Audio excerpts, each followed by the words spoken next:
John Midongo, my senior, who has also been my editor. Good to see you here today. Welcome.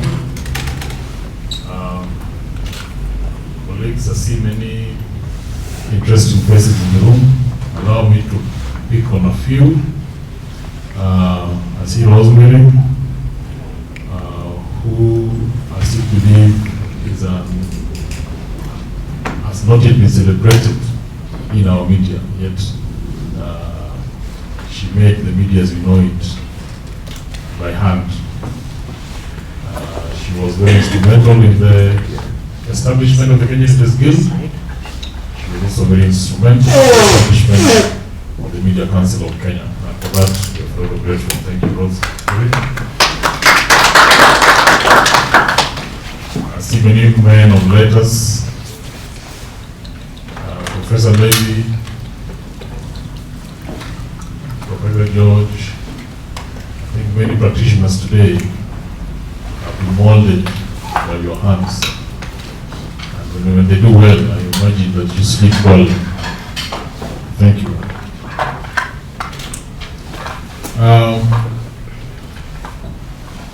Today is a memorial lecture for PO, as you all know. And Comchesti has eloquently reminded us who he was.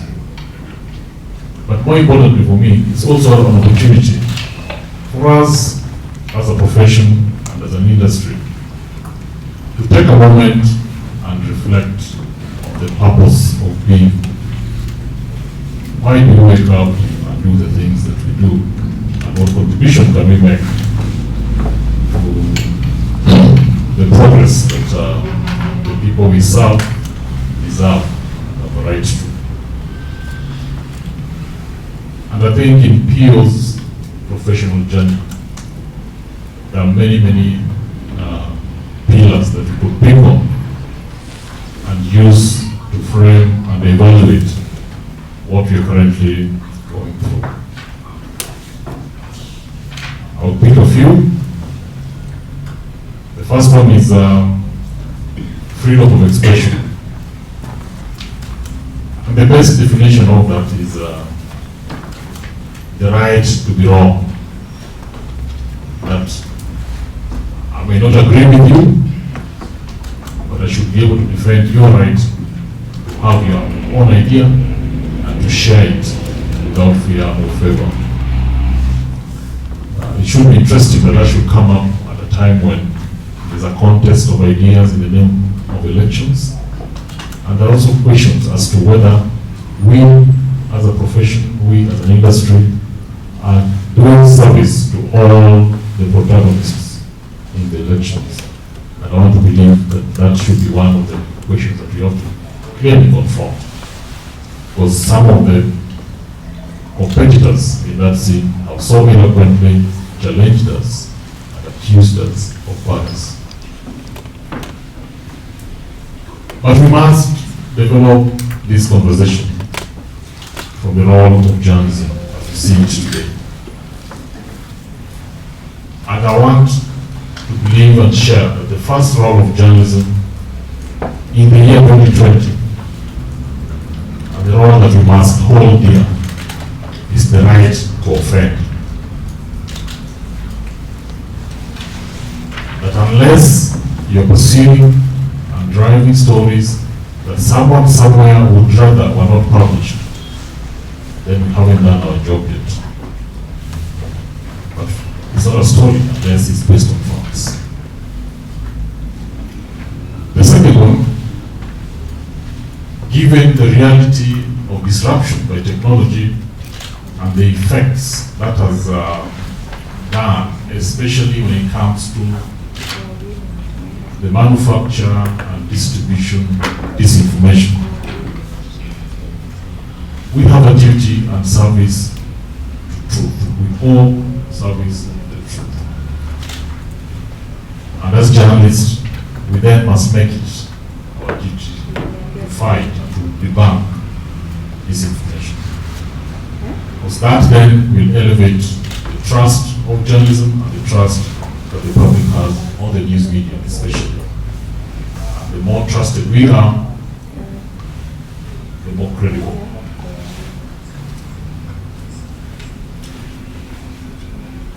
But Kumchesti mentioned it.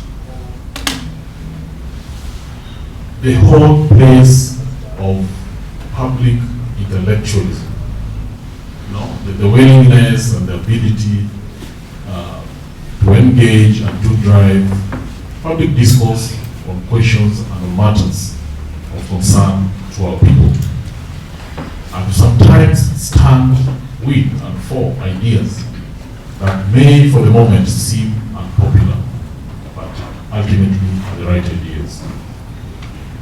I think we have a duty to make sure that in our journalism, as we enable public debate to take root and to thrive, that we make our spaces safe spaces for the best ideas to win, no matter whether they are minority ideas or majority ideas for the moment. To do this,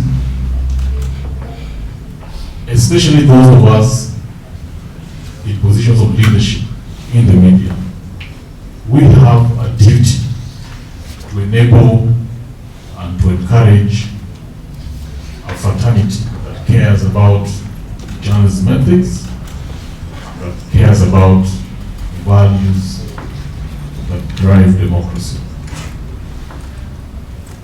We could talk about that until the cows come home, but I think it would be a great disservice if we don't find ways to celebrate colleagues and individuals who stand up professional ethics and who sometimes do that with very, very major risks, personal and otherwise.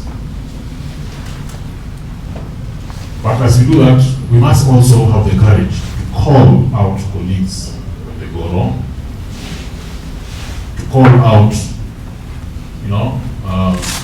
entities and players in the media industry when they go wrong. Because only then can they know they've gone wrong, and only then can we enrich our practice and our industry as time goes. So that said, allow me, ladies and gentlemen, to introduce the keynote speaker at the first memorial lecture, Philip Otieno Memorial Lecture, John Gidongo, a man who probably needs no introduction because he has been on both sides of the newsroom. He's been an editor.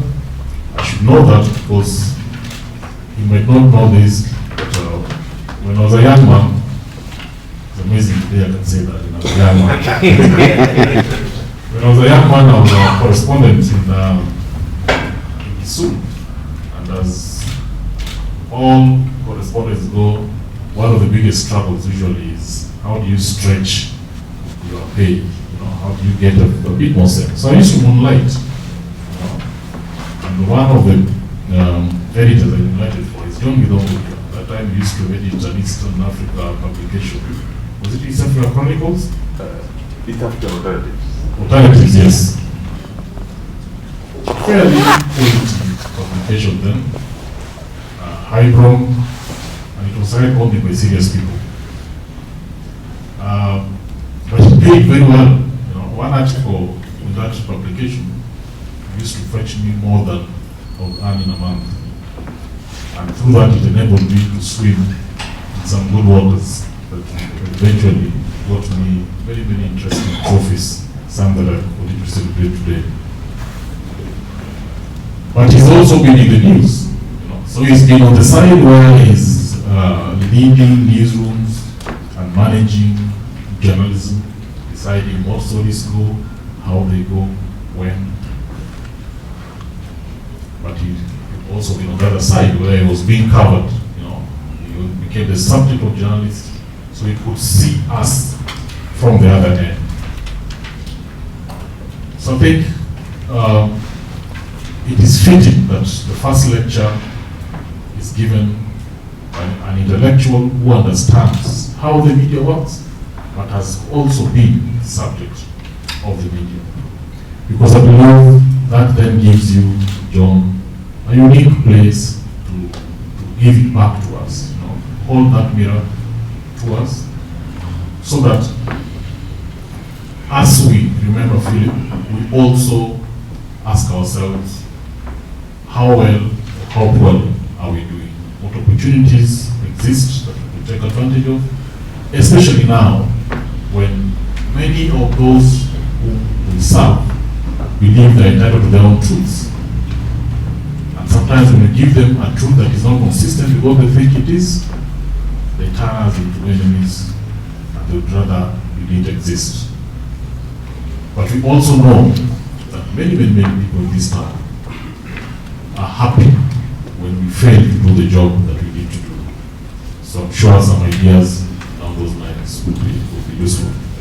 So karibu sana.